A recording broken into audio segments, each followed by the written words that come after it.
Goody goody everyone, this is Dayhawk bringing to you episode 32 of Shaman King 01.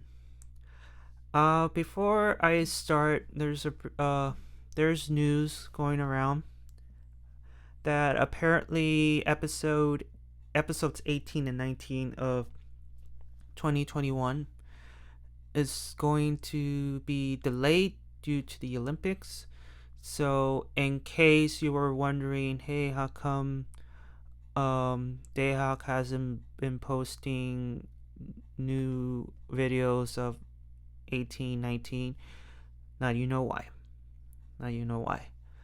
Um, I want to try to do something different for this video because normally I go into detail on what happened in the episode and reasons why I like it, and if there's another episode like what happened earlier on when I started doing Shaman King reviews, do one episode for one version and the other, and then compare contrast. Okay, which version is better? Not this time, because both versions then went on completely different directions. And what I've noticed is these two versions are like night and day. And, there's nothing wrong with that. It makes things interesting. And it makes me wonder, after Shaman King ends, for people who already read the books, to people who already seen the original, I'm curious what's their response after everything is said and done. Do they like the reboot or do they like 01? And that's going to be an interesting discussion. But enough of that. So I'm going to do something different for this episode. And what I'm going to do is I'm going to talk about what the overall episode was about and why I like it or not, and see how it goes.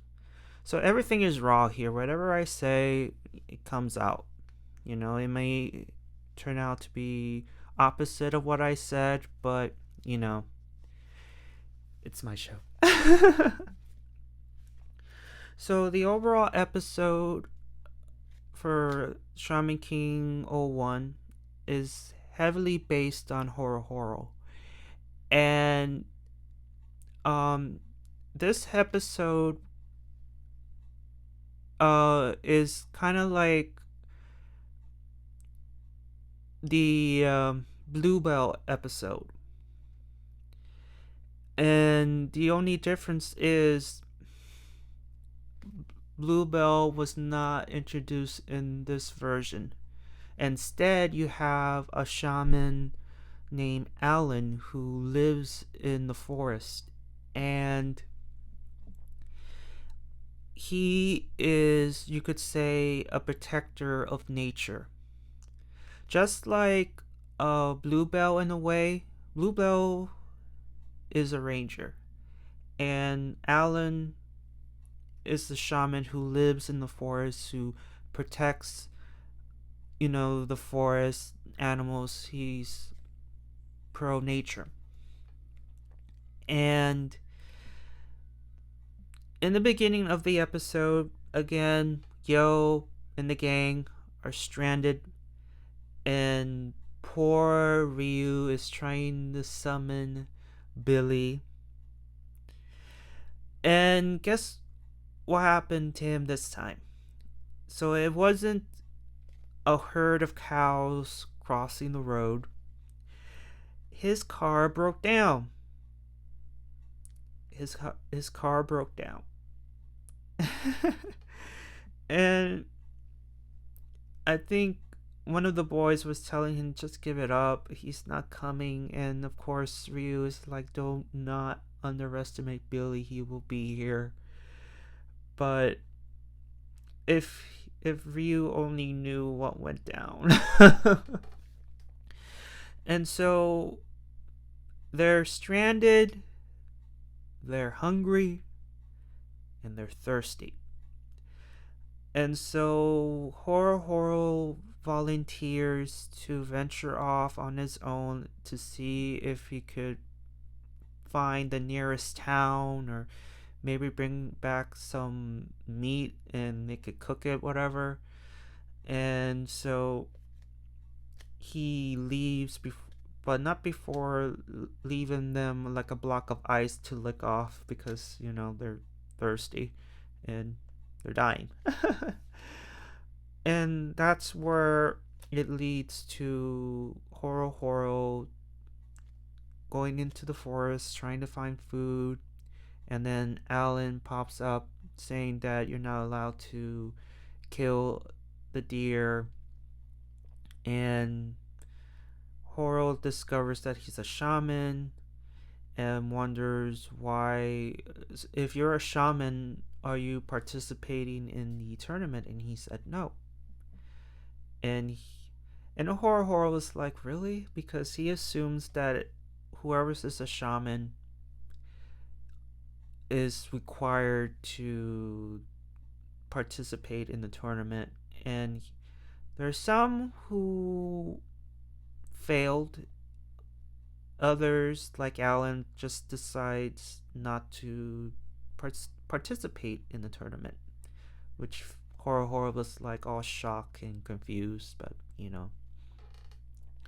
So they get to know each other, they have similarities, and when Horohoro mentioned his dream of becoming Shaman King, and um and have the forest of cults fults.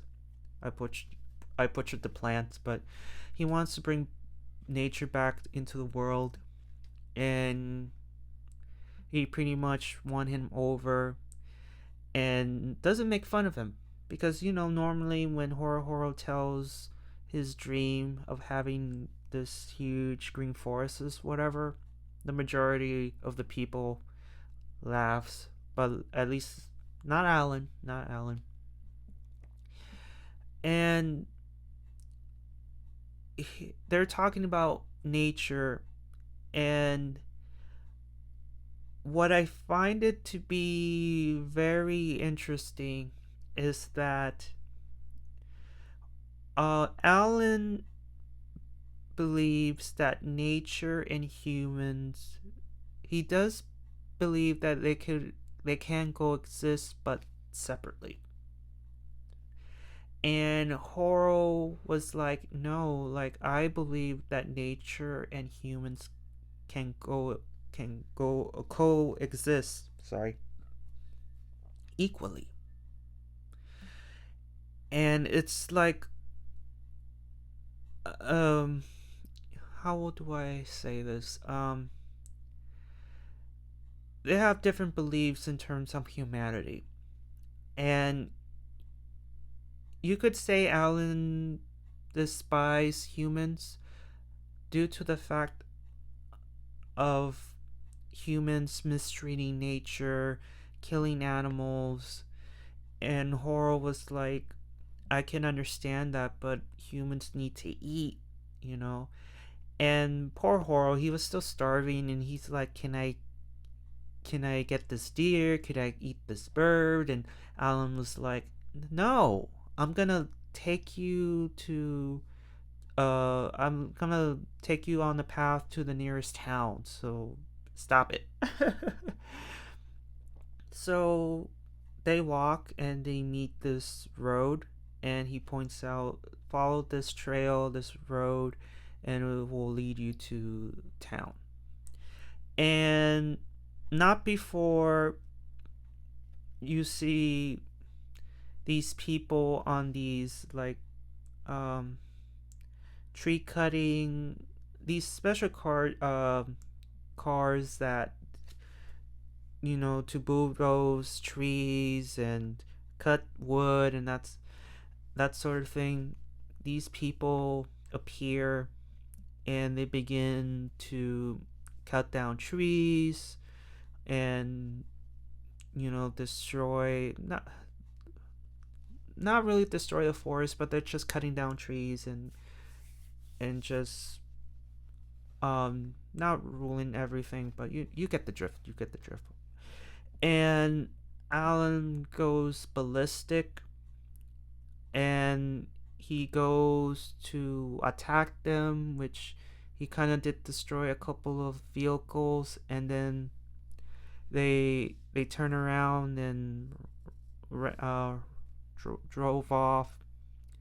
And then Alan was going to pursue them, Horohoro stops them, and Alan was like, what the hell are you doing? Like, they're coming back. And Horohoro was like, you can't kill humans. Like, your way is not the best way. Um, let's see, looking at my notes. Alan mentions that this encounter was not his first encounter, and he did try to plead with them, please do not cut down the forest, but they don't listen because apparently they're hired to clear the forest so they could build a town, mall, hotels, that sort of thing. And Alan mentions that again, they don't respect nature at all. And then after they have this mini conversation, more trucks appear, and again Alan goes on the attack, and he accidentally pushed a truck over a cliff and it exploded, and it causes a forest fire. And poor Alan, he tries to stop the forest fire but couldn't. But luckily Horohoro came into the rescue and stopped the stopped the forest fire, but not without cost, because Horohoro mentioned if we cut down a few trees we will save the forest. But Alan was against it because he doesn't want any tree, any animal getting killed, cut down, whatever. But Horo mentioned, like, if we don't do this, then the forest will be gone. So Alan had to cave in. Horo cut a couple of trees down, and with this oversoul, he managed to, save the forest and no more fires. And he came back with some meat, and the team is safe from hunger and thirst. And so Horohoro's like, okay, now you eaten, now let's give back to nature. And everyone was like, what? And so what ended up happening is the team helps Alan, like, plant trees, and you see them all, like, putting seedlings into the ground, and they move on to the next pile, they move on, and everything was all well and dandy. But Lyserk is had it up to here. Like, you could see it in his face that he is not happy.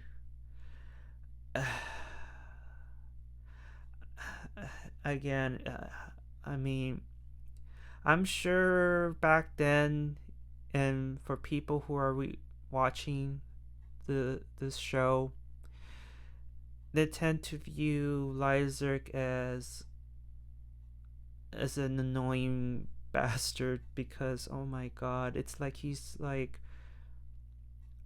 like you're you're ruining the party. Like be happy.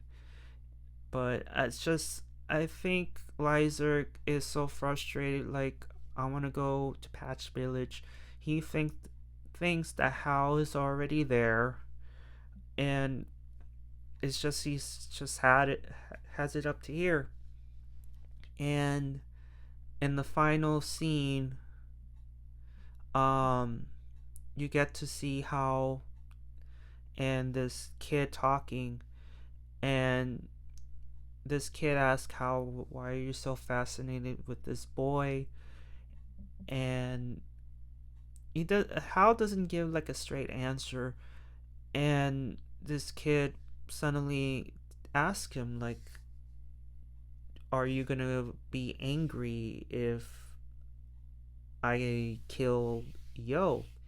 And Hal was like, "No, no." And then um, the boy leaves, and he and ends with a smile. And oh yeah, I forgot to mention Manta and Anna. So after Anna gets the 1080 beads, they both return to Yomei with all the souvenirs, and pretty much she has to do a purification ritual, and she is pretty much going into she goes to the waterfall, and mind you, from it looks like winter, so it was like an icy waterfall, and Monta's like, "Are you sure you want to go through with this?" And she's like, "Yes." So this whole time, Anna was just sitting on a waterfall, just meditating the whole time. So nothing much happens between those two. And that's it. And that's the end of this episode. Um, this episode was an eye opener for me because it made me wonder how we could find a way to find a balance between respecting nature and not overdo it, if it makes any sense. Um, it also gave a little bit more into of Horohoro's character. It made me feel sympathetic to Alan, and he makes a strong case, but again, his methods are wrong, and he needs to find a new way to get his point across without hurting people. And just like Horohoro said, that it's our duty as shaman to not only protect nature but also protect and save humans, and that's a powerful thing in my opinion. And what I find it to be really cool is that after Alan and Horohoro stopped the fire from spreading, he gave a small prayer to those lives lost, and and without that, we wouldn't be able to save the forest. And I thought, also that's really cool. Um, yeah, I think that's it. Um, Thank you for listening, and I hope to see you all again in the next video. Please be safe, and yeah, this is Dayhawk, and I will see you all on the other side. Johnny!